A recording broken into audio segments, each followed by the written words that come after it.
Very good morning. I am population geography, settlement geography எடுக்க போகிறேன்.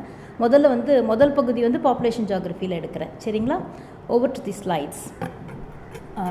இப்போ before going into the population geography என்னன்னு முதல்ல தெரிஞ்சுப்போம். Geography முதல்ல ஒரு simple definition ஓட ஆரம்பிக்கிறேன். Geography is nothing but it's a study about the relationship between man and environment over the space. இதுதான் simple definition for geography. இங்கேயே பார்த்தீங்களா man and environmentனு வந்திருக்கு. So man plays a very very important role in any study, be it psychology, sociology, economics, anything. So man and environment over the spaceல படிக்கிறது தான் geography. So next slide I'll go. இப்போ geography of population தான் என்னன்றது முதல்ல பார்த்துருவோம். அதுக்கப்புறம் slowly I will tell you what are the next அடுத்ததில் அடுத்த ஸ்லைட்ஸில் உங்களுக்கு புரியும் that what I really mean by man and environment relationship எப்படி நான் எடுத்துகிட்டு வரேன்றது உங்களுக்கு புரியும். Okay, so geography of population is nothing but it is a study about population phenomena, அப்புறம் problems, patterns, trends in different parts of the world in small areas and large areas. இதில் எப்படின்னா நீங்கள் உங்களுக்கு தெரியணும், பாப்புலேஷன் ஜியாகிரஃபி சொல்கிறாங்க, டிமோகிராஃபின்னு சொல்கிறாங்க. ரெண்டு விதமான ஸ்டடி இருக்கே, அது என்னன்னு யோசிக்கலாம் நீங்கள். இப்போ டிமோகிராஃபின்றது அவங்க என்ன பண்ணுவாங்கன்னா, they will usually see the characteristics of human population and they will focus on time. But இங்கே geographers they will focus on the space. இதில் எப்படின்னா பாப்புலேஷனோட ஃபினோமினா, அவங்களோட ப்ராப்ளம்ஸ், பேட்டர்ன்ஸ், ட்ரெண்ட்ஸு, எப்படியெல்லாம் உலகத்தில் எங்கெல்லாம் எப்படியெல்லாம் இருக்கிறாங்கன்றது தான் பாப்புலேஷன் ஜியாகிரஃபியில் படிப்பாங்க. பட் டிமோகிராஃபியில் என்ன படிப்பாங்கன்னா அவங்களோட கேரக்டரிஸ்டிக்ஸ் தான் படிப்பாங்க. So that is what is the difference between demography and population geography. சரிங்களா? அடுத்தது பாப்புலேஷன் ஜியாகிரஃபின்றது ஒரு டெஃபினிஷனோட, ஒரு ப்ராப்பர் டெஃபினிஷனோட க்ரோத்து, டிஸ்ட்ரிபியூஷன், மைக்ரேட்டரி மூமெண்ட்ஸ். இந்த மைக்ரேட்டரி மூமெண்ட்ஸ் எப்படின்னா அந்த க்ரோத்தையும் டிஸ்ட்ரிபியூஷன் ஆஃப் பாப்புலேஷனை இது பண்ணுவது. Mostly it will reflect the growth and distribution of population. எது ரிஃப்ளெக்ட் ஆகும்னா மைக்ரேட்டரி மூமெண்ட்ஸ் தான் நிறைய ரிஃப்ளெக்ட் பண்ணும். So it is concern with the study of demographic process which affect the environment. நான் சொன்னேன் இல்லையா, மேனுக்கும் என்வாயர்மெண்ட்டுக்கும் இருக்கிற ரிலேஷன்ஷிப்பு தான் ஜியாகிரஃபியே படிக்கும். ஸோ அதில் என்னெல்லாம் there are so many subdisciplines of geography. அதில் ஒன் ஆஃப் த சப்டிசிப்ளின் தான் population geography, human geography, population geography, health geography அப்படின்னு நிறைய விதமானதில் இருக்கிறதுல population geography is also one among the subdiscipline. சரிங்களா? அதில் இங்கே எப்படின்னா இட் டிஃபர்ஸ் ஃப்ரம் டிமோகிராஃபி. நான் முன்னாடியே சொன்ன மாதிரி here it concentrates more on the spatial expression than the time expression. அதான் நீங்கள் கீழே பார்க்கலாம், that geographers focuses on the space whereas demographers focuses on the time. இதுதான் difference between demographers and geographers. So இப்போ பாப்புலேஷன் ஜியாகிரஃபியில் next population ஜியாகிரஃபியில் what are all the dynamics and different processes பற்றி நான் சொல்ல போகிறேன். இதுதான் உங்களுக்கு டீட்டெயில்டாக நெக்ஸ்ட் ஸ்லைட்ஸில் நான் சொல்லி கொடுத்துட்ருக்க போகிறேன். சரிங்களா? பாப்புலேஷன் டைனமிக்ஸில் பாப்புலேஷன் க்ரோத், இந்த பாப்புலேஷன் க்ரோத்தை ரிஃப்ளெக்ட் பண்ணுறது எதெல்லாம்னா பர்த் ஆர் ஃபர்டிலிட்டி ரேட்டுன்னு சொல்லுவாங்க, இல்லை death and death or mortality rate. Death otherwise it's called as mortality rate. So it's all a common name. But சயின்டிஃபிக்காக சொல்லும்போது மார்டாலிட்டி ரேட்டுன்னு சொல்லுவாங்க, இல்லாட்டி டெத் ரேட்டுன்னு சொல்லுவாங்க. அடுத்தது டிமோகிராஃபிக் டிரான்சிஷன் தியரி. இதையும் இந்த பாப்புலேஷன் க்ரோத்தில் நான் சொல்லுவேன். சரிங்களா? இதுக்கு அடுத்தது population moment and migration. This plays very very important in population growth. Because ஒரு இடத்துல பாப்புலேஷன் க்ரோத் ஆகுதுன்னா அதுக்கு என்னென்ன காரணம்னா birth rate, death rate and migration. இந்த மூணு ஃபேக்டர்ஸ் தான் ஒரு இடத்தோட பாப்புலேஷன் க்ரோத்தை ரிஃப்ளெக்ட் பண்ணும். சரிங்களா? அடுத்தது distribution, population distribution and structure. இதில் எப்படின்னா பாப்புலேஷன் டிஸ்ட்ரிபியூஷன் அண்ட் டென்சிட்டி காமிப்பாங்க. எவ்வளோ பாப்புலேஷன் அங்கே ஒரு இடத்துல அடர்த்தியாக இருக்கிறது தான் டென்சிட்டி காமிப்போம். டிஸ்ட்ரிபியூஷன்னா எவ்வளோ பரப்புதலில் இருக்குது அந்த பாப்புலேஷன்றது காமிக்கிறது ஒரு பாயிண்ட். அடுத்தது age and sex pyramids.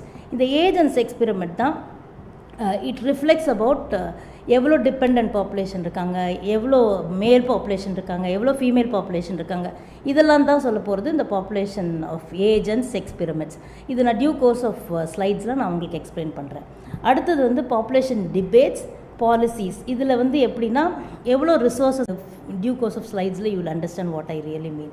So உங்களுக்கு நெக்ஸ்ட்டு கண்டென்ட்டில் இந்த பார்ட்டில் வந்து நான் என்னெல்லாம் சொல்லிக் கொடுக்க போகிறேன்றது இந்த slide will tell you. Growth and distribution சொல்லுவேன், அதுக்கப்புறம் demographic attributes, causes and consequences of migration, concepts of over under population, optimum population, அதுக்கப்புறம் பாப்புலேஷன் தியரிஸ் சொல்லிக் கொடுப்பேன். அதுக்கப்புறம் world population problems and policies. இதுதான் உங்கள் சிலபஸ் படி these are all the terms which have been told to me about taking the class. Okay, ஒரு சயின்டிஃபிக்காக பாப்புலேஷன்னா என்னன்னு ஒரு டெஃபினேஷன் கொடுத்துருக்காங்க. A group of individuals or items that share one or more characteristics from which data can be gathered or analyzed. இதுக்கு அர்த்தம் என்னென்னா, இப்போ சிம்பிளாக பார்க்கணுன்னா, இப்போ பாப்புலேஷன்றது வந்து வெறும் மனிதரை சார்ந்து இல்லை. நிறைய பேருக்கு அது ஒரு மிஸ்கன்செப்ஷன் இருக்குது. பாப்புலேஷன்னாவே ஏதாவது ஒரு காமன் கேரக்டரிஸ்டிக்ஸ் ஆர் ஒரு ஃபீச்சர்ஸ் இருந்தாவே அந்த பாப்புலேஷன் டுகெதர். இப்போ எப்படின்னா, மனிதர்களுக்கு 2 கால், முடி, கை, கால் எல்லாம் இருக்கும் இல்லையா? So they are all big formal population will have all the animal features என்னெல்லாம் இருக்குமோ அதெல்லாம் அனிமல்ஸ்னு டிஸ்டிங்க்டாக அதை கிளாஸிஃபை பண்ணுறோம் இல்லையா? ஸோ இப்படி தான் பாப்புலேஷனை based on their characteristics they will have all unique characteristics. அவங்களுக்கு ஒண்டி தான் அந்த கேரக்டரிஸ்டிக்ஸ் இருக்கும். அப்போ அதை வந்து human population, animal population, bird population, plant population அப்படின்னு அதை குரூப் பண்ணுவாங்க. திஸ் இஸ் ஹவு தி பாப்புலேஷனோட டெஃபினேஷன் பிளேஸ். ஓகே, இதில் ஹியூமன் பாப்புலேஷன் பற்றி தான் நம்ம படிக்க போகிறோம். ஓகே, ஸோ பாப்புலேஷன் க்ரோத்னா என்ன? What is population growth? It is nothing but a change in population ஒரு பீரியட் ஆஃப் டைம். ஒரு பீரியட் ஆஃப் டைம்னா ஒரு காலகட்டத்தில் எவ்வளோ பாப்புலேஷன் இன்க்ரீஸ் ஆகிருக்கு, அந்த ஒரு பர்டிகுலர் ரீஜன் எடுத்துக்கலாம், இல்லை ஒரு கண்ட்ரி எடுத்துக்கலாம். இப்போ காலகட்டத்தில் எவ்வளோ, அதாவது 1990 எவ்வளோ பாப்புலேஷன் இருக்குது, அப்புறம் 20 எவ்வளோ பாப்புலேஷன் இருக்குது, அப்படியே இன்க்ரீஸ் பண்ணிக்கிட்டே போகும்போது பாப்புலேஷன் க்ரோத் ஆகிருக்கா இல்லை டிக்ரீஸ் ஆகிருக்கான்றது வி கேன் லேர்ன். இதுதான் பாப்புலேஷன் க்ரோத்தில் மெயினாக நம்ம பார்க்க வேண்டிய விஷயம். So what is population growth ரேட்டுன்னு அடுத்தது நீங்கள் கேட்கலாம். Population growth rate is nothing but a factorial rate that which number of individuals in a population increases. அதாவது at a rate, அதாவது பர்சன்டேஜில் கேல்குலேட் பண்ணும்போது பாப்புலேஷன் ரேட்டு கண்டுபிடிக்க முடியும். இதில் பாப்புலேஷன் ரேஷியோவை ஈஸியாக கண்டுபிடிக்கலாம். எப்படின்னா, பாப்புலேஷன் க்ரோத் ரேட் இன்டூ 100 பண்ணினா அந்த க்ரோத் ரேட்டை நம்ம கண்டுபிடிச்சிடலாம். ஒரு ஏரியாவோட இல்லை ஒரு கண்ட்ரியோட பாப்புலேஷன் க்ரோத் ரேட் ஃபாஸ்ட்டாக போதா இல்லை டிக்ரீஸ் ஆகுதா, இல்லை it is going in a normal பேஸில் இன்க்ரீஸ் ஆகுதான்றது கண்டுபிடிக்கிறதுக்கு தான் இந்த பாப்புலேஷன் க்ரோத் ரேட்டை கண்டுபிடிக்கிறாங்க. சரிங்களா? அடுத்த slide. Factors affecting population growth rate. என்னெல்லாம் ஃபேக்டர்ஸ் வந்து ஒரு க்ரோத் ரேட்டோட பாப்புலேஷன் க்ரோத் ரேட் ஒரு கண்ட்ரிக்கு அஃபெக்ட் ஆகுது, எந்தெந்த ஃபேக்டர்ஸ்? நான் ஏற்கனவே சொன்ன மாதிரி பர்த் ரேட், அப்புறம் டெத் ரேட், இமிக்ரேஷன், எமிக்ரேஷன். இது 4 விதமான ஃபேக்டர்ஸ் தான் ரொம்ப முக்கியமான factors which will depend upon the growth, population growth rate காமிக்கிறது. இந்த 4 ஃபேக்டர்ஸ் தான் ரிஃப்ளெக்டே பண்ணும். எப்படின்னா, பிறப்பு, பர்த் ரேட், டெத்னா இறப்பு, தென் இமிக்ரேஷன்னா, இதில் இமிக்ரேஷன், எமிக்ரேஷன் 2 விதமான வார்த்தை இருக்குது பாருங்கள். இமிக்ரேஷன்னாவே ஆல்வேஸ் பீப்புள் கன்ஃபியூஸ், எல்லாருமே கன்ஃபியூஸ் பண்ணிப்பாங்க, இது 2 வார்த்தை ஒரே மாதிரி இருக்கே, இது என்னென்னு. பட் இமிக்ரேஷன்னா என்னென்னா, people coming inside your country தான் இமிக்ரேஷன். எமிக்ரேஷன்னா உங்கள் கண்ட்ரிலேருந்து இன்னொரு கண்ட்ரிக்கு போகிறது தான் எமிக்ரேஷன். ஸோ இந்த 4 ஃபேக்டருமே ரொம்ப முக்கியமான ஃபேக்டர் டு ஃபைண்ட் அவுட் ஒரு கண்ட்ரியோட பாப்புலேஷன் க்ரோத் எவ்வளோ இருக்குன்னு. ஸோ அதுதான் சென்சஸில் வந்து பர்த் ரேட் எடுத்துப்பாங்க, டெத் ரேட் எடுத்துப்பாங்க. அதனால் பிறப்பு சான்றிதழ், இறப்பு சான்றிதழ்லாம் ரொம்ப முக்கியமான சான்றிதழ். ஏன்னா இதெல்லாம் கணக்கில் வச்சுக்கிறதுக்கு தான் இந்த சான்றிதழ்லாம் எடுக்கிறாங்க. நமக்கெல்லாம் இருக்கும் இல்லையா, நீங்கள் பார்த்துருப்பீங்க, நீங்கள் கேட்டிருப்பீங்க, இந்த சான்றிதழ்லாம் என்னத்துக்கு, இந்த சர்டிஃபிகேட்ஸ்லாம் கேட்குறாங்க. அது கேட்குறதுக்கு காரணமே இந்த க்ரோத் ரேட்டை கரெக்டாக நம்ம மெயின்டைன் பண்ணுறதுக்கு தான், வேறு எதுவும் இல்லை.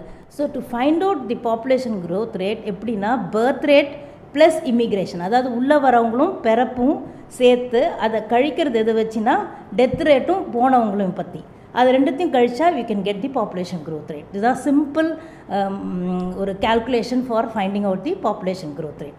சரிங்களா? அடுத்தது வேர்ல்டு பாப்புலேஷன் ஸ்டாட்டிஸ்டிக்ஸ். இது வந்து உங்களுக்கு எல்லாருக்கும் தெரிஞ்சே ஆகணும். இப்போ நம்மளோட பாப்புலேஷன் எவ்வளோ இருக்குது வேர்ல்டில், அப்புறம் எவ்வளோ ஆக போகுது அப்படின்லாம் ஃப்யூச்சரில் ப்ரொஜெக்ட் பண்ணியெல்லாம் வச்சுருக்காங்க. இப்போ கரண்ட் பாப்புலேஷன், வேர்ல்டு பாப்புலேஷன் எவ்வளோன்னா 6.94 பில்லியன் சொல்கிறாங்க. அதுக்கப்புறம் இதில் நிறைய தப்புகளும் இருக்கலாம். ஏன்னா நிறைய கண்ட்ரிஸ் ப்ராப்பராக ஸ்டாட்டிஸ்டிக்ஸ் மெயின்டைன் பண்ணுறாங்களான்றது தெரியல. But with the WHO help they have found this இதுதான் இவ்வளோ தான் இருக்கணுன்ற ஒரு ரஃப் எஸ்டிமேட் தான் 6.94 பில்லியன் சொல்கிறாங்க. அதுக்கப்புறம் current world's population growth rate எவ்வளோன்னா 1.3%ன்றாங்க. அதுக்கப்புறம் world's population grows to 8 million each year, ஒரு வருஷமும் 8 மில்லியன் ஏறிக்கிட்டே இருக்குன்றது சொல்கிறாங்க. அதுக்கப்புறம் பை 2050க்குள்ளே 9 பில்லியனுக்கு டச் பண்ணுன்றது பாப்புலேஷன், நம்மளோட வேர்ல்டு பாப்புலேஷன் 9 பில்லியனுக்கு டச் பண்ண போகிறதுன்றது ஃப்யூச்சரில் ப்ரெடிக்ட் பண்ணியிருக்காங்க. அது I don't know how far it is true.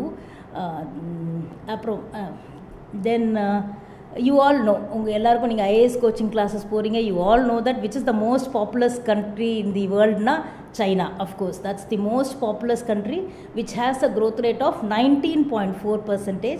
அடுத்தது நம்ம இந்தியா தான், that is the second populous country which has around 17% of growth rate. அடுத்தது வந்து ஒரு 10 countries வந்து இது பண்ணி வச்சுருக்காங்க. Like they have found that these 10 countries fall under the largest population. Next எப்படின்னா ஃபஸ்ட்டு வந்து உங்களுக்கு தெரிஞ்ச மாதிரி சைனா, அதோட டேட்டா கொடுத்துருக்கேன் பாருங்கள், எவ்வளோ பாப்புலேஷன் இருக்குது, அதுக்கு எவ்வளோ வேர்ல்டு பர்சன்டேஜில் எவ்வளோ இருக்குன்றது பாருங்கள். அதுக்கப்புறம் இந்தியா, அதுக்கப்புறம் யுனைடெட் ஸ்டேட்ஸ், அதுக்கப்புறம் இந்தோனேஷியா. இப்போ யுனைடெட் ஸ்டேட்ஸ்னு எடுத்துக்கிட்டிங்கன்னா அதில் ஒரு சின்ன விஷயம் நான் அங்கே சொல்கிறேன். இப்போ யுனைடெட் ஸ்டேட்டில் நான் கொஞ்சம் நேரத்துக்கு முன்னாடி சொன்னேன்ல எமிக்ரேஷன் சொன்னேன் இல்லையா, இங்கே யுனைடெட் ஸ்டேட்ஸோட பாப்புலேஷனோட இமிக்ரேஷன் தான் நிறைய அவுட் சைடு வேறு கண்ட்ரிலேருந்து வந்தவங்க தான் மேக்ஸிமம் இருக்காங்க. ஸோ அந்த விதத்தில் பார்க்கும்போது இவங்களோட பர்சன்டேஜ் ஆஃப் க்ரோத் ரேட் வந்து ஜாஸ்தியாக இருக்குது. Now you understand how a population, ஒரு கண்ட்ரியில் பாப்புலேஷன் க்ரோத் எப்படி கண்டுபிடிக்கிறாங்கன்றது. So US is also one such. Immigration of population அங்கே நிறையா இருக்குது. அதுக்கப்புறம் இந்தோனேஷியா, அதுக்கப்புறம் Brazil, Pakistan, Nigeria, Bangladesh, Russia and Japan. These are the 10 top countries which has the largest population அப்படின்னு ஐடென்டிஃபை பண்ணியிருக்காங்க. So this can be true to the fact also. அதுக்கப்புறம் next வந்து it shows a graph. இந்த line graph தான் எப்படின்னா trend காமிக்கும். இப்போ டெமோகிராஃபர்ஸ் சொன்னேன் இல்லையா, அந்த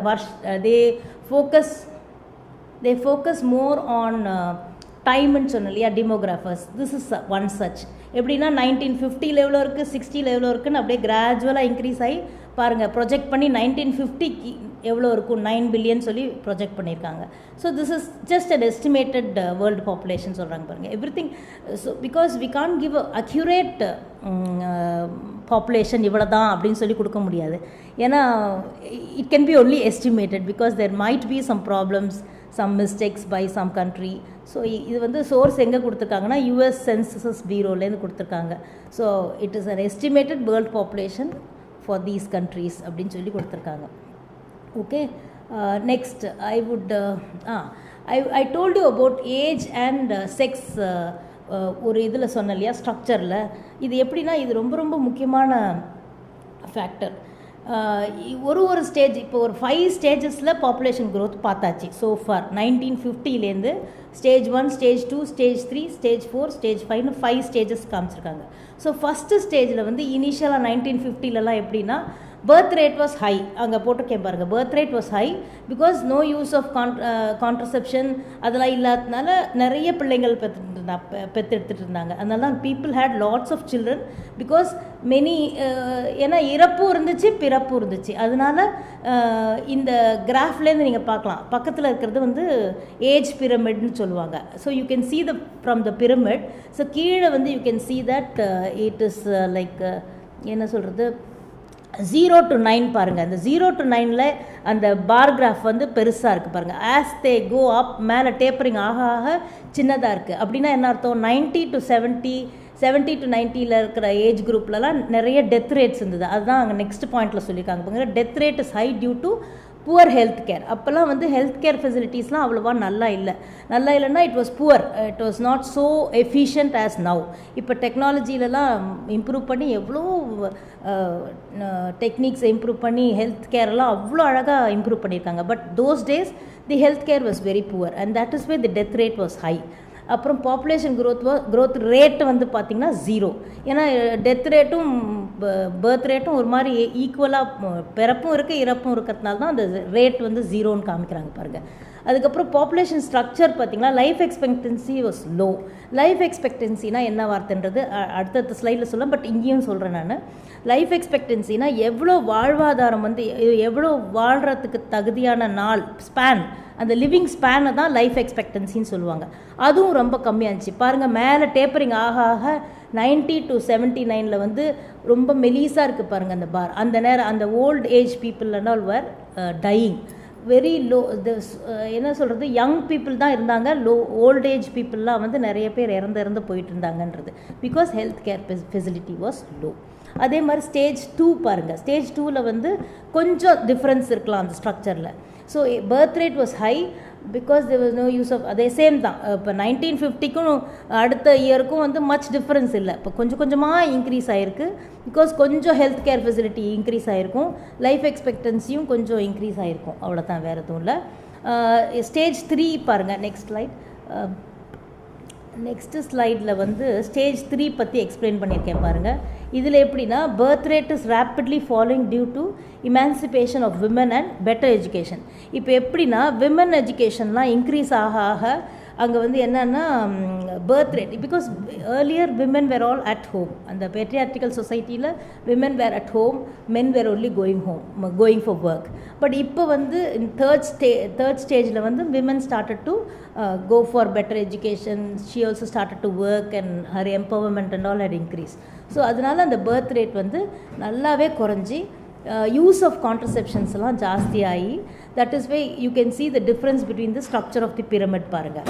யூ கேன் சி முன்னாடி இருந்ததுக்கும் இப்போ இருக்கிறதுக்கும் அந்த structure on your right hand side பாருங்கள். அந்த ஏஜ் ஸ்ட்ரக்சர் வந்து there is a difference. You can self பார்க்கலாம், அது நீங்களே பார்த்துட்டிங்கன்னா 80 இயர்ஸ்லலாம் கொஞ்சம், இந்த 79லலாம் கொஞ்சம் அந்த பார் எக்ஸ்டெண்ட் ஆகிருக்கு பாருங்கள். So because of slowly the health care ஃபெசிலிட்டியும் எஜுகேஷனும் கொஞ்சம் இம்ப்ரூவைஸ் பண்ணியிருக்கு. அதனால population growth rate was high. அதே மாதிரி ஸ்டேஜ் 4 பாருங்கள். You can see the total difference of the age structure. You can see அந்த பல்ஜ்டு இதுவாக இருக்குது பாருங்கள். Death rate was totally low and fluctuating. growth rate was also 0 and birth rate வந்து லோவாக இருந்தது. பீப்புள் வந்து started to move to urban areas. இப்போ வந்து வேலை வாய்ப்புக்காக அர்பன் ஏரியாஸ்க்கெல்லாம் நிறைய பேர் மூவ் பண்ணதுனால the wealth இம்ப்ரூவ் ஆச்சு. So slowly their professions everything was increasing. So birth rateம் கொஞ்சம் குறைஞ்சிட்டே வந்தது. சரிங்களா? these are all the reasons why the population growth was 0. Okay, shall we go to the next slide? இப்போ stage 5ல் total difference இருக்குது பாருங்கள். அந்த structure of age structure கீழே இருக்கிற அந்த பிரமிட் பாருங்கள். That is called pyramid, age பிரமிட்னு சொல்லுவாங்க. அது வந்து டோட்டலாக டிஃப்ரெண்ட் ஷேப்பே டிஃப்ரெண்ட் ஆகிடுது பாருங்கள். Birth rate slowly following and there was no less money available to raise children. So because people were dependent on elderly relatives, death rate was low and fluctuating. Population growth had started to show a negative symbol. அதுக்கப்புறம் population structure, more older people were there than the younger people. So இந்த stage 5ல் வந்து ஒரு total transformation of population growth rate காமிச்சாங்க. சரிங்களா? So will go to the next thing. As per the syllabus we are going to talk about the demographic attributes. Demographic attributesனா it actually it deals more on the structural features of the population. நான் ஏற்கனவே சொன்னேன் இல்லையா, it only talks about the phenomena of a population. அவங்க எப்படி இருப்பாங்க, ஷார்ட்டாக இருப்பாங்களா, டாலாக இருப்பாங்களா, குண்டாக இருப்பாங்களா, சப்ப மூக்கா, லைக் சைனீஸ் எல்லாம் they have a flat nose இல்லையா. அப்புறம் pygmies in Africa they have a short stature. டாலாக இருக்கவங்களாம் யூரோப்பியன்ஸ் டாலாக இருப்பாங்க. So these are all the structural features of population. அப்புறம் குவான்டிஃபையபிள் கேரக்டரிஸ்டிக்ஸ்னால் எவ்வளோ பாப்புலேஷன் இருக்காங்க, குவான்டிஃபையபிள்னால் எவ்வளோ நம்பர் இருக்காங்கன்னு you have to find out the number. அதுதான் statistical data and quantifiable characteristics. அதுக்கப்புறம் assembling the information and about demographies, அது ஒரு attribute, demographic attribute it deals with. Finally various aspects like social, economic, political, cultural, இது எல்லாத்தையுமே வந்து இந்த demographic attributesல that's what it talks about. சரிங்களா? The next these are all the main characteristics of demographic attributes. நான் முன்னாடியே சொன்ன மாதிரி sex ratio, age structure, literacy rate, occupation, dependency ratio, then life expectancy. நான் சொன்ன மாதிரி செக்ஸ் ரேஷியோனா மேல் ஃபீமேல். ஏஜ் ஸ்ட்ரக்சர்னா I told you from 0 to 9 onwards they consider the age structure. அதுலேருந்து அப்படியே 60, 80, 90 வரைக்கும் பார்ப்பாங்க எவ்வளோ பேர் இருக்காங்கன்னு. பிகாஸ் இதை வச்சு தான் டிபெண்டன்சி ரேஷியோவை கண்டுபிடிக்க முடியும். இப்போ வந்து 0 to 9 எல்லாம் வந்து they will fall under child. So after 15 only they will stop the dependency on their parents or what. So they all fall under dependency population. இப்போ 0 to 9. இப்போ 60 and above என்ன ஆவாங்க, அவங்களும் வந்து வயசானவங்க. they also depend on their children and things. So இந்த dependency population வந்து 0 to 9 plus 60 and above. அதுக்கப்புறம் லிட்ரஸி ரேட், லிட்ரஸி ரேட், படிப்பறிவு எவ்வளோ இருக்குது, எவ்வளோ ஐ மீன் எழுத படிக்க தெரிஞ்சிருக்காங்க, அதில் மேல் பாப்புலேஷன் எவ்வளோ படிச்சிருக்காங்க, ஃபீமேல் எவ்வளோ படிச்சிருக்காங்க. ஸோ இதுதான் லிட்ரஸி ரேட்டில் பார்ப்பாங்க. அதுக்கப்புறம் occupation, occupation there are 3 types of ஆக்குபேஷனில் ப்ரைமரி, செகண்டரி, டெர்ஷரி, அப்புறம் இப்போ புதுசாக குவான்டரி வந்திருக்கு. ஸோ இப்போ வந்து ஸ்லோவாக ப்ரைமரி ஆக்குபேஷன் வந்து குறைஞ்சிட்டே வருது. எந்த ஆக்குபேஷனில் எவ்வளோ மேக்ஸிமம் பாப்புலேஷன் இருக்காங்க அது கண்டுபிடிக்கிறதுக்கு தான் இந்த ஆக்குபேஷன் ஒரு முக்கியமான ஆட்ரிபியூட்டாக டெமோகிராஃபியில் இருக்குது. அதுக்கப்புறம் dependency ratio, as I told you before, அந்த ஏஜ் 0 to 9 சொன்னேன் இல்லையா. ஸோ அதுதான் டிபெண்டன்சி ரேஷியோ. இப்போ லைஃப் எக்ஸ்பெக்டன்சினா ஹவு மெனி பீப்புள் ஆர் அவங்களோட லிவிங் ஸ்பேன், எந்த வயசில் வந்து ஐ மீன் இப்போ 60 and above இறப்பு நிறையா இருக்கா, இல்லை 70 to 80 இருக்கா. ஸோ அந்த லைஃப் எக்ஸ்பெக்டன்சியும் ரொம்ப முக்கியமான ஆட்ரிபியூட்டாக டெமோகிராஃபி இதில் இருக்குது, டெமோகிராஃபி ஸ்டடீஸில்.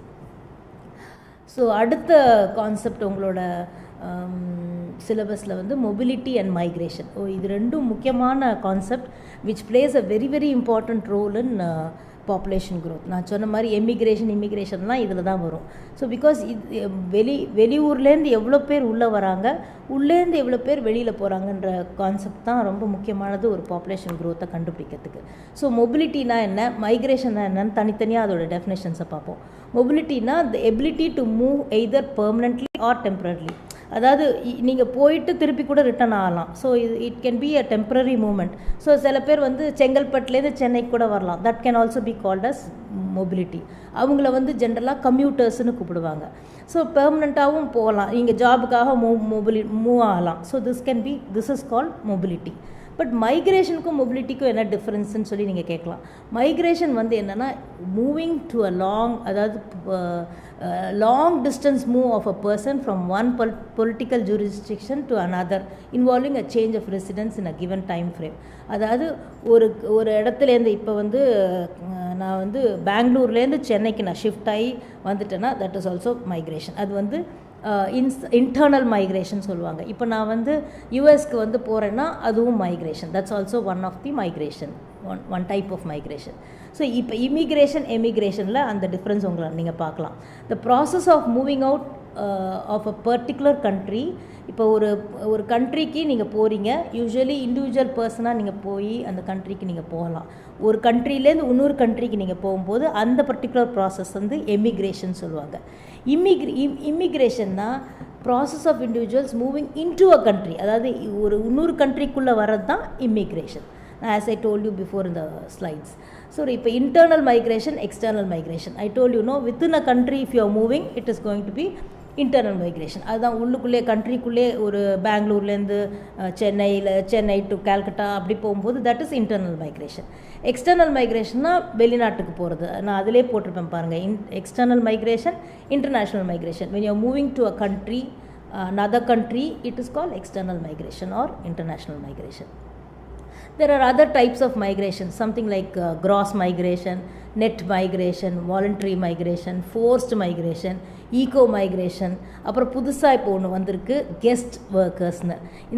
இப்போ வந்து வெளிநாட்டில் போய் ஒர்க்கெல்லாம் பண்ண போகிறாங்க இல்லையா. So they are called as guest workers. They cannot be a PR holder, permanent ரெசிடெண்ட்டாக இருக்க முடியாது அவங்க அந்த கண்ட்ரிக்கு. அவங்க என்ன பண்ணுவாங்க, அங்கே போய் வேலை பார்த்துட்டு definitely they have to come back to our country. இப்போ இந்தியாவிலேருந்தே நிறைய பேர் வந்து வேலைக்கு துபாய்க்கு போகிறாங்க, குவைத்துக்கு போகிறாங்க, நிறைய பிளேசஸ் போயிட்டுருக்காங்க இல்லையா. So they all fall under this particular guest workers. Okay.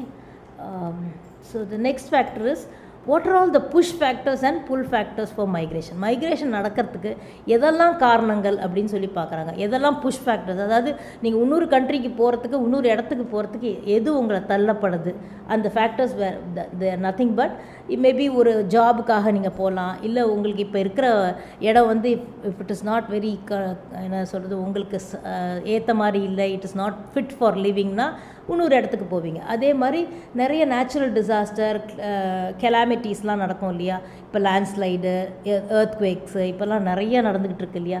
So இந்த இடத்துல அடிக்கடி நடக்குது, I don't want to live here, நான் வேறு இடத்துக்கு போகிறேன்னா this is one of the push factors.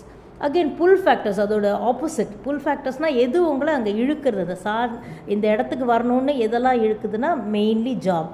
இப்போ எனக்கு அங்கே ஒரு நல்ல ஜாப் கிடைக்குதுன்னா கண்டிப்பாக நான் அங்கே போய் தான் ஆவேன். So that is one of the pull factors. அடுத்தது பெட்டர் ஆப்பர்ச்சுனிட்டிஸ், நிறையா உங்களுக்கு ஆப்பர்ச்சுனிட்டிஸ் நிறையா அங்கே இருக்குது இங்கே காட்டியும் அப்படின்னா you will definitely go there. அப்புறம் அங்கே ஸ்டாண்டர்ட் ஆஃப் லிவிங்லாம் நல்லா இருக்குது, பஸ் வசதி இருக்குது, ஸ்கூல் ஃபெசிலிட்டிஸ் இருக்குது, பின்ன டிரான்ஸ்போர்ட்டு எல்லாமே நல்லா இருக்குன்னா you will definitely think of going there. So these are all the pull factors. Okay, so now we shall see about the causes of migration. இது மைக்ரேஷன் ஆகிறதுனால என்னெல்லாம் நடக்கும், ஒரு இடத்துக்கு போகிறாங்க அந்த இடத்துல என்னெல்லாம் சேஞ்சஸ் வரும்ன்றது பார்க்கலாம். So first we'll see economic causes.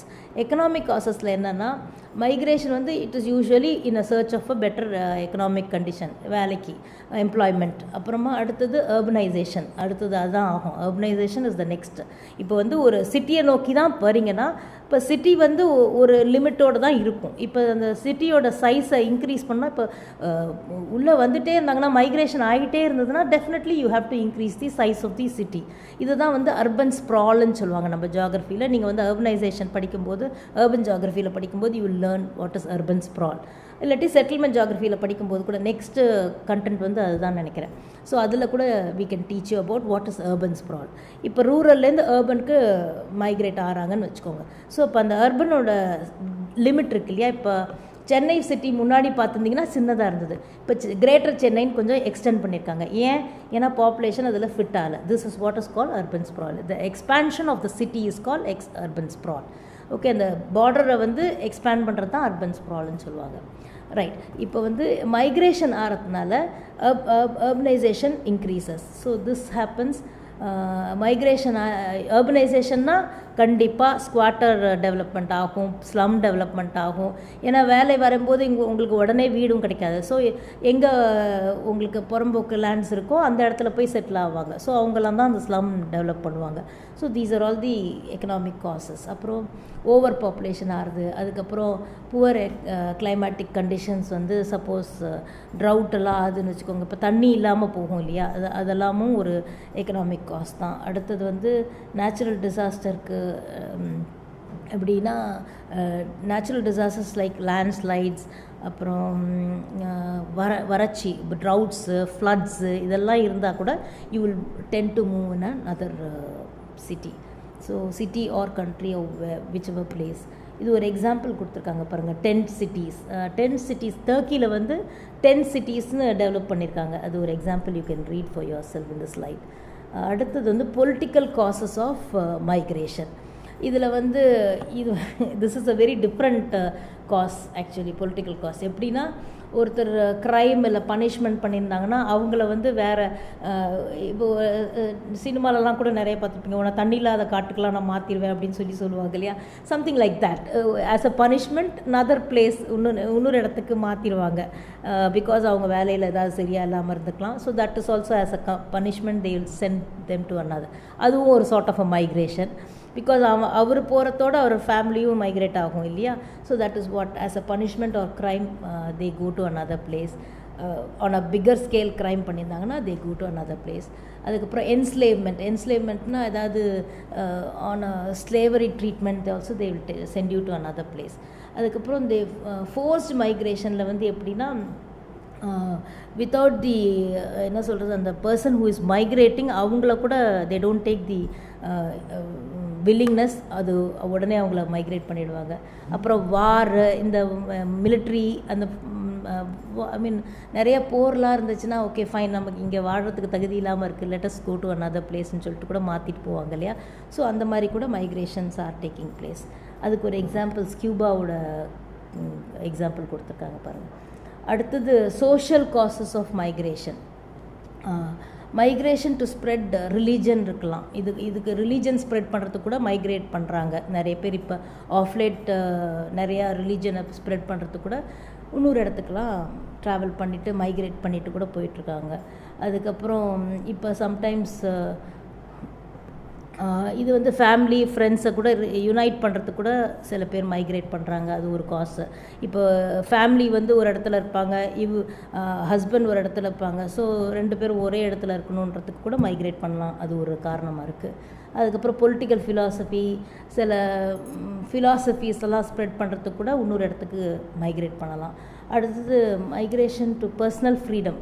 அதாவது இப்போ எனக்கு இங்கே வந்து பிடிக்கல, எனக்கு வந்து யூஎஸ் கலாச்சாரம் தான் பிடிச்சிருக்குன்னா I will go to another place. அது கூட ஒரு லைஃப் ஸ்டைல் மாற்றிக்கிறதுக்கு, வெஸ்டர்ன் லைஃப் ஸ்டைல் தான் எனக்கு பிடிச்சிருக்குன்னா அப்படி கூட மைக்ரேட் பண்ணி போகிறவங்களும் இருக்காங்க. So these are all some of the social causes of migration. அடுத்தது வந்து இதனால் என்ன விளைவுகள் அதை நம்ம பார்ப்போம். ஓகே, எக்கனாமிக் கான்சிக்வன்சஸில் வந்து சம் ஆஃப் தி பாசிட்டிவ் கான்சிக்வன்சஸும் சொல்லியிருக்காங்க. பாசிட்டிவ் கான்சிக்வன்சஸில் என்னென்னா the remittance ஆஃப் பே. இப்போ வந்து அவர் வந்து அங்கேருந்து சம்பாரித்து இங்கே அனுப்பிச்சார்னா நமக்கு ஒரு எக்கனாமிக்கல் இது பெனிஃபிட். ஏன்னா அவங்களோட மணி எக்ஸ்சேஞ்ச் வந்து பார்த்திங்கன்னா ஹையர் தேன் இந்தியான்னு வச்சுக்கோங்க. அப்போ inflow of that exchange, money exchange ஆகும்போது நமக்கு அது லாபகரமாக இருக்குது. அதனால தான் அது எக்கனாமிக் கான்சிக்வன்சஸில் அது சொல்கிறாங்க. That the migrants of remittance of the payments may sent by the migrants to their home will help in growth of economy of that particular country or region. அப்புறம் அடுத்தது வந்து one of the international Indian migrants வந்து அடுத்த கண்ட்ரிக்கு போகிறதுனால foreign exchange, நான் சொன்னேன் இல்லையா, இப்போ மணி எக்ஸ்சேஞ்ச் சொன்ன மாதிரியே ஃபாரின் எக்ஸ்சேஞ்ச் ஆஃப் மணி கூட நமக்கு இங்கே எக்கனாமிக்கல் பெனிஃபிட் அது ஒரு கண்ட்ரிக்கு. ஸோ அதே மாதிரி Punjab, Kerala, Tamil Nadu receives large amount of money. இப்போ ஏன்னா பஞ்சாபில், கேரளாவில் யூனோ மேக்ஸிமம் கேரளைட்ஸ் வந்து துபாய் அந்த மாதிரி கண்ட்ரீஸில் தான் நிறைய பேர் செட்டில் ஆகிருக்காங்க. பஞ்சாப் வந்து இன்வேரியபிளி யூஎஸில் தான் மேக்ஸிமம் பஞ்சாபீஸ் ஹேவ் செட்டில் டவுன். அப்புறம் தமிழ்நாடு யூனோ மேக்ஸிமம் வந்து சிங்கப்பூர், மலேசியா அந்த மாதிரி இடத்துல தான் நிறைய தமிழியன்ஸ் வந்து அங்கே செட்டில் ஆகிருக்காங்க. ஸோ இந்த மணி எக்ஸ்சேஞ்சும் வந்து நமக்கு இங்கே it is economically benefited for our own country. அப்புறம் migration of Uttar Pradesh, Bihar, rural countries, இவங்களும் வந்து நிறைய அந்த க்ரீன் ரெவல்யூஷனுக்கெல்லாம் வந்து இட் ஹஸ் பீன் வெரி பெனிஃபிட்டபிள். அதனால் இவங்க வந்து இன்னொரு கண்ட்ரிக்கு போகும்போது இல்லை இன்னொரு ஸ்டேட்டுக்கு போகும்போது அந்த க்ரீன் ரெவல்யூஷனை வந்து டெவலப் பண்ணுறாங்க. You know that Uttar Pradesh, பஞ்சாப்லாம் highly agricultural occupation தான் ஜாஸ்தி இருக்குது. ஸோ இவங்க வந்து அந்த க்ரீன் ரெவல்யூஷனுக்கு வந்து நிறையவே they bring success to it. So இப்போ நெகட்டிவ் கான்சிக்வன்சஸ்ன்னு பார்த்தீங்கன்னா unregulated migration to metropolitan cities of India. இதனால் என்ன ஆகுதுன்னா inflow of people from other place. இப்போ வந்து சென்னையிலே பார்த்தீங்கன்னா almost from all of India நம்மளோட சென்னையில் நீங்கள் பார்க்கலாம். ஸோ இதனால் என்ன ஆகுதுன்னா நம்மளோட சென்னையோட ஓவர் பாப்புலேஷன் ஆகிறதுனால ஓவர் க்ரௌடிங் ஆகுது. க்ரௌடிங் ஆகிறதுனால பார்த்தீங்கன்னா டிராஃபிக் கன்ஜெஷன், எவ்ரிதிங், எல்லா ரீசன்ஸுமே வந்து because of inflow of migration of people. இப்போ வந்து இவ்வளோ தான் இந்த ஒரு பீஸ் ஆஃப் லேண்ட் எடுத்துக்கிட்டிங்கன்னா அவ்வளோதான் அது தாங்க முடியும். அதுக்கு மேலே வெயிட் போட்டிங்கன்னா what will happen, it will definitely go in shatters. அதுதான் இப்போ நடந்துகிட்ருக்கு. இப்போ நம்ம எல்லா சிட்டிஸிலுமே என்ன ப்ராப்ளம்னா the inflow of unregulated migrated people வந்து உள்ளே போகிறதுனால இப்போ அது அந்த சிட்டியோட லிமிட்ஸே வந்து எக்ஸ்பேண்ட் பண்ணுற அளவுக்கு போகுது. இப்போ அதனால் என்ன ஆகுது, ஹை ரைஸ்ட் பில்டிங்ஸ் தான் வருது. இப்போ இண்டிவிஜுவல் ஹவுசஸ் எங்கேயுமே நீங்கள் பார்க்க முடியல. ஏன்னா இண்டிவிஜுவல் ஹவுசஸ்லாம் இடித்து இப்போ ஹை ரைஸ்ட் பில்டிங் வராங்க. ஏன்னா அத்தனை பாப்புலேஷனுக்கும் வீடு வேணும்னா இப்போ ரைஸ்டு பில்டிங்ஸில் தான், இப்போ அப்பார்ட்மெண்ட்ஸ் தான் எங்கே பார்த்தாலும் நீங்கள் பார்க்குறீங்க. This is because of over crowding. அதுக்கப்புறம் டெவலப்மெண்ட் ஆஃப் ஸ்லம்ஸ், நான் ஏற்கனவே சொன்னேன் இல்லையா. இப்போ வந்து இப்போ யாருக்கெல்லாம் வீடு வாங்க முடியுமோ அவங்க வீடு வாங்கிடுறாங்க. Those who are unable to get a home definitely go to the unauthorised place. அதை தான் புறம்போக்குன்னு சொல்கிறாங்க இல்லையா. அந்த இடத்துல போய் அவங்களா ஒரு குடிசை போட்டு ஸ்லம்ஸ் டெவலப் ஆயிடுது. So these are also one negative consequence of migration. அதுக்கப்புறம் அண்டர் டெவலப்மெண்ட், இது வந்து it actually leads to underdevelopment of that particular, it leads to, it worsens the சிட்டியோட சினாரியோவை. So I just showed a picture where over க்ரௌடிங்னா எப்படி ஆகிடும், அப்புறம் slum ஸ்குவாட்டர்ஸ் எப்படி இருக்குன்றது நீங்கள் பார்க்கலாம். இப்போ அது டிப்பிக்கலாக அந்த ஸ்லம் வந்து பாருங்கள், மேலே மேலே மேலே ஒரு ஸ்பேஸே இல்லாமல், இதெல்லாம் வந்து இட் இஸ் இந்த மாதிரி இருக்கும்போது என்ன ஆகுதுன்னா, this place becomes the hub of any disease. இப்போ ஒரு டிசீஸ் ஒருத்தருக்கு அங்கே ஸ்ப்ரெட் ஆனால் கூட ஒரு ஸ்பேஸே இல்லாமல் வீடுகள் இருக்கிறதுனால இவங்க மூலமாக டெஃபினெட்லி இந்த ஸ்லம்ஸில் ஒர்க் பண்ணுறவங்க அர்பன் ஏரியாஸ்க்கு they will go as maid servants, அந்த மாதிரி வேலைகளுக்கெல்லாம் நிறைய போகிறாங்க. ஸோ டெஃபினட்டாக அவங்க அந்த வீட்டுக்கும் ஸ்ப்ரெட் பண்ணுவாங்க. This is how the disease also spreads. உங்களுக்கு தெரியும் கொரோனா பற்றி சோஷியல் டிஸ்டன்சிங்லாம் சொல்கிறாங்க, பட் இந்த மாதிரி இடத்துல இருக்கும்போது கண்டிப்பாக this more chances of spreading. அதனால தான் சோஷியல் டிஸ்டன்சிங்லாம் சொல்லிகிட்ருக்காங்க. ஸோ அடுத்தது வந்து டெமோகிராஃபிக் கான்சிக்வன்சஸ். டெமோகிராஃபிக் கான்சிக்வன்சஸ்னால் அதில் பாசிட்டிவ் கான்சிக்வன்சஸ் என்னென்னா, migration leads to redistribution of population within the country. இப்போ என்ன ஆகும்னா, இப்போ இவ்வளோ தான் இந்த பாப்புலேஷன் இருக்குது அப்படின்னா, அது வெளியூர்லேருந்து வராங்கன்னா அந்த population increases. So it has a redistribution of population growth rate. அதுக்கப்புறம் it results in unbalanced distribution. இது வந்து பாசிட்டிவாக சொல்கிறாங்க. ரிசோர்ஸஸ்க்கும் பாப்புலேஷனுக்கும் எப்போவுமே ஒரு ப்ராப்பர் ரேஷியோ இருக்கணும். ரிசோர்ஸஸ்னால் இப்போ லேண்டு, வாட்டர், ஏர் எல்லாமே ரிசோர்ஸஸ். இந்த ரிசோர்ஸஸ் யூஸ் பண்ணுறதுக்கு ஈக்குவலாக பாப்புலேஷன் இருக்கணும். இப்போ ரிசோர்ஸஸ் கம்மியாக இருந்து பாப்புலேஷன் ஜாஸ்தியாக இருந்தால் then it is going to lead to a problem. So இந்த balanced distribution of people and resources இருந்ததுன்னா there will be no problem. Only if there is a lot of migration then there will be a disproportion. அந்த ratio வந்து கலைஞ்சிரும். Ratio கலைஞ்சாவே problems. இதுதான் over population சொல்லுவாங்க. அடுத்தது rural urban migration is one of the most important factors contributing to the population growth of cities. இப்போ நிறைய பேர் ரூரல் ஏரியாலேருந்து தான் அர்பன் ஏரியாவுக்கு மைக்ரேட் ஆகிட்டுருக்காங்க. அடுத்தது நெகட்டிவ் கான்சிக்வன்சஸ்னால் இப்போ பாருங்கள், it results to imbalance of sex composition due to selective male and female migration. இப்போ வந்து எல்லாமே இப்போ கொஞ்சம் மேல் பாப்புலேஷன், இப்போ வந்து கேரளா எடுத்துக்கோங்க. கேரளாவில் பார்த்தீங்கன்னா most of the female population will be there. Male population வந்து ரொம்ப கம்மி. ஏன்னா ஆல்மோஸ்ட் ஆல் ஆஃப் தி மேல் population would have gone to another country for work. அதனால தான் அங்கே ஃபீமேல் பாப்புலேஷன் ஜாஸ்தியாக இருக்குது. ஸோ இப்போ இம்பேலன்ஸ்டாக இருக்கா அந்த செக்ஸ் காம்போசிஷன், ஃபீமேல் பாப்புலேஷன் ஜாஸ்தியாக இருக்குது, மேல் பாப்புலேஷன் கம்மியாக இருக்குது. ஸோ அப்புறம் large cities have unfavourable ratio, அதான் அந்த செக்ஸ் ரேஷியோ வந்து கம்மியாக இருக்கிறதுனால தான் அன்ஃபேவரபுளாக இருக்கிறதுனால this also will lead to lot of problems in a city. அதுக்கப்புறம் rural areas face shortage of skilled people. அப்புறம் இப்போ வந்து இப்போ முக்கால்வாசி இந்த அக்ரிகல்ச்சரல் ப்ராப்ளம்ஸ்னால most of them shift to urban areas. So இந்த அக்ரிகல்ச்சர் பற்றி ஃபுல்லாக முழுமையாக தெரிஞ்சவங்க அக்ரிகல்ச்சரை விட்டுட்டு சிட்டி ஓரமாக எம்ப்ளாய்மெண்ட்காக வராங்க. ஸோ அக்ரிகல்ச்சரோட நாலேஜும் போதும், அந்த ஸ்கில்டு பீப்புளெலாம் we are losing. So this is also one of the negative consequences of demographic consequences of migration. அடுத்தது we'll go to next slide where social consequences பற்றி பேசுவோம். சோஷியல் கான்சிக்வன்சஸில் வந்து பாசிட்டிவ் கான்சிக்வன்சஸும் இருக்குது, நெகட்டிவ் கான்சிக்வன்சஸும் இருக்குது. பாசிட்டிவ் கான்சிக்வன்ஸில் வந்து migrants acts as agents for social change. One second. And the new ideas related to new technologies, family planning, girl education, இதெல்லாம் வந்து இப்போ வந்து இன்னொரு கண்ட்ரியில் இந்த இன்னொரு கண்ட்ரிக்கு வரும்போது, இன்னொரு கண்ட்ரிலேருந்து இந்த கண்ட்ரிக்கு வரும்போது இந்த சேஞ்சஸ்லாம் கூட எடுத்துகிட்டு வருவாங்க. நல்ல சேஞ்சஸும் இருக்கும், கெட்ட சேஞ்சஸும் இருக்கும். There are positive changes as well as negative changes. இந்த பாசிட்டிவ் சேஞ்சஸில் வந்து இந்த எஜுகேஷன், செக்ஸ் ரேஷியோ பற்றி, ஃபீமேல் எஜுகேஷன் பற்றியெல்லாம் நல்ல, they are all good changes. But there are also negative changes which I have given in negative consequences. So I am not going too deep about all those. I will go to the next environmental consequences பற்றி சொல்கிறேன். அந்த ஸ்லைட்ஸே வந்து self எக்ஸ்பிளனேட்டரியாக இருக்குது. You can see that. Environmental consequences la overcrowding of people due to rural to urban migration will put pressure to the social and physical infrastructure of an urban area. Na sonna illaya, adhe mari ultimately it leads to unplanned growth of urban settlements. Appa slums varum ellame, it will be associated factors.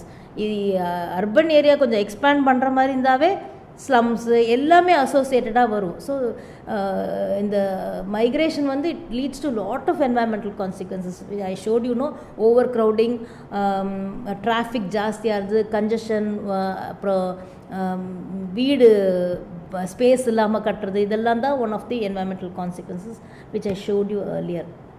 Okay, you can see from this picture.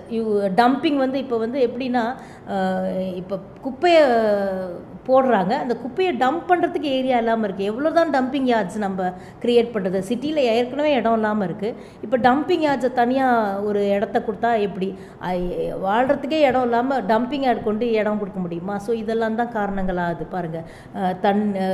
கெனாலில், பின்ன ரிவர்ஸில், பின்ன road ஓரத்துலேயே இந்த குப்பையெல்லாம் dump ஆகிறதுனால இதனால் என்னென்னா நோய் தான் ஜாஸ்தி ஆகும். Disease spreads faster. This is the reason why we are having